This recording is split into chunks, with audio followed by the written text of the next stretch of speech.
The months of snow don't have to be bad if you're well prepared. So having a big jacket, some good boots, and then just knowing it's gonna happen and embracing it is the best way to go about it. I have two tips for the winter months. The first one is to invest in a jacket that goes to at least your knees. My second tip is to invest in a good pair of boots. If you get a really good pair of boots, they might be more expensive your first year, but you'll wear them all for years.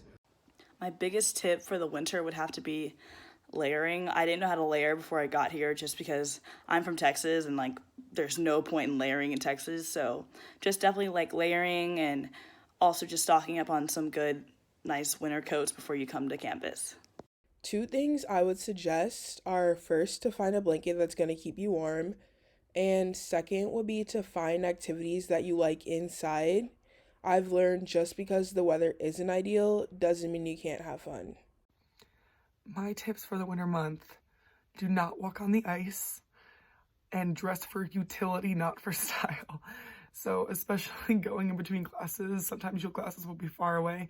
So dress for warmth, and it's essential to have a long coat. Tips for winter months. It was actually a pretty drastic change for me for being from Florida. I would suggest to get a really thick, long coat and a good pair of boots, and that should set you up. Some tips for the winter month are to get a coat that covers your butt, have some really good snow boots, and make sure to layer and have scarves and hats. You definitely want to bring a hat, boots, gloves, and most importantly, a parka. The best tip I could give for surviving the winter months is wearing layers. There's a bunch of science behind it.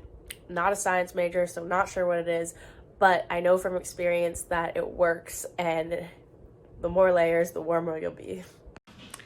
If you get like a really big coat that goes like all the way to your knees and it's super thick, and some snow boots and some gloves, then you'll be totally fine for the winter. I think the best thing to do to prepare yourself for winter is just get a big coat, as I'm sure everyone else has said, and just really learn how to layer and bundle up to get outside. So to survive Ithaca winter, you'll need what we call a Jon Snow coat, which is basically just a winter coat that goes past the length of your hips, and also a hat, scarf, gloves, a good pair of snow boots. That's necessary so you don't slip and fall all over campus. And other than that, just a willpower made of steel.